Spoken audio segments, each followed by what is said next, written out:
Ku itariki ya 15 z'ukwa 2010, Fenway Sport Group FSG, kampani ya siporo y'Abanyamerika, yaguze ikipe yarangije mu mwaka wa 2010 iri ku mwanya wa 7. Ikipe yishyuraga inyungu ku ideni $340 by'amapawundi ku cyumweru. Liverpool yari ikigo cy'ubucuruzi cyaguye. Ariko mu yindi myaka 10 yakurikiyeho, Liverpool yatwaye igikombe cya Champions League. Mbere yaho yaratsindiwe ku mukino wa nyuma, ndetse itwara n'igikombe cya shampiyona y'Ubwongereza Premier League nyuma y'imyaka 30. Ibi byose Liverpool iri kumwe n'umutoza Jurgen Klopp.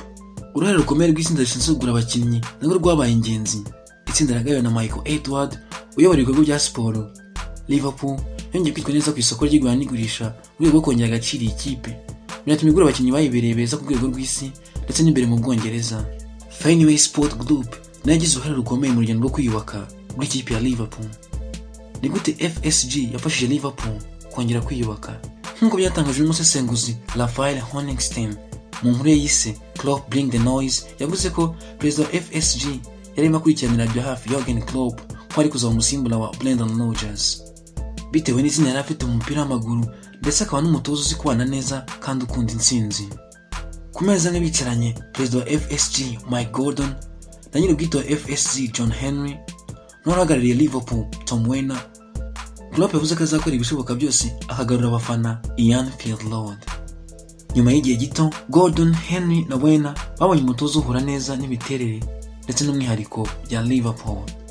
Nibyo Klopp yabaye ingenzi mu kongera kubaka Liverpool, haba mu kibuga ndetse no hanze y'ikibuga, kuko akimara kuhagera umusaruro watangiye kuba mwiza haba mu kibuga ndetse no hanze y'ikibuga. Inyungu mu bucuruzi bw'ikipe ya Liverpool yavuye kuri $67,700 by'amapawundi muri 2010 zijya kuri $148 by'amapawundi muri 2019.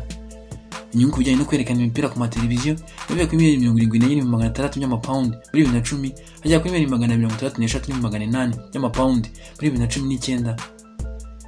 Naho inyungu ku baje kureba umukino ku kibuga iva kuri $44,500 by'amapawundi muri 2010 ajya kuri $83,300, hafi kuba kabiri muri 2019.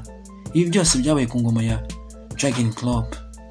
Mu kwezi kwa 12 na 2014, Liverpool yatangiye icyiciro cya mbere cyo kwagura stade ya Anfield Road. Maze mu kwezi kwa 9 na 2016, stade yanyurwamo imyanya igera ku 8,500 hamwe n'igice cyahari ibitangazamakuru ndetse hananyurwamo ibikoresho. Ahanini bitewe no kutitabira amarushanwa menshi yo ku mugabane w'Uburayi muri 2014, imyanya yongewe muri stade yatanze umusaruro, kuko amafaranga Liverpool yinjije ku kibuga yari $84 z'amapawundi, ikaba yazaga nyuma ya Arsenal na $93 z'amapawundi ndetse na Manchester United na $111 z'amapawundi. Bivuze ko abafana bakomeza kuza ku kibuga nubwo imikino itari myinshi bitewe no kubura kwa Liverpool imikino yo ku mugabane w'Uburayi. Uku kongera ubushobozi bwo kwakira abafana benshi kandi byajyanye no kubaka podium mu rwego rwo kwakira ibirori bitandukanye kandi byagiye bitanga umusaruro. Uku guhindura ishusho ya Anfield Road byagiye binakurura abaterankunga bagiye batandukanye. Muri 2018, Standard Chartered wongeye amasezerano n'ikipe ya Liverpool nk'umufatanyabikorwa w'ibanze. 2017, Western Union nayo yajyanye amasezerano n'ikipe ya Liverpool. Ndetse nyuma yaho gato, sosiyete y'imikino ya Bet Victor isinya amasezerano n'ikipe ya Liverpool muri 2016. Imyenda yambaraga mu myitozo nyuma yaje gusimburwa na sosiyete y'ubwishingizi ya AXA. Biyongera ku baterankunga bari basanzwe barimo Carlsberg, Nivea ndetse na EA Sports. Sosiyete icyenda z'ubucuruzi zagiye zijyana amasezerano n'ikipe ya Liverpool hagati ya 2018 na 2019 gusa. Mu gihe ikipe ubwayo yagiye yagura ubucuruzi bwayo muri Malaysia, Canada, Ubudage ndetse no ku rwego rwa internet rwa Amazon. Uko kugenda Liverpool yiyubaka ndetse wana n'agafaranga byagiye bituma igana isoko igura abakinnyi batandukanye bagiye bayifasha barimo Mohamed Salah, Virgil van Dijk, Alisson Becker ndetse n'abandi. Kwitwara neza kwa Liverpool ahandi nanone byagiye bishingira ku mateka y'iyi kipe, kuko yahoze ari ikipe ikomeye ishaka kongera ku ruhando mpuzamahanga. Muri 2012, sosiyete ya Adidas yashatse kujyana amasezerano n'ikipe ya Liverpool ngo Adidas ijye yambika iyi kipe. Amasezerano agomba kwinjiza Liverpool asaga $12 z'amapawundi ku mwaka, ariko Liverpool irabyanga. Biciye mu mucyo, mu mwaka wa 2020, Liverpool yasinye amasezerano na sosiyete izajya bakora imyambaro ya Nike igasimbura New Balance.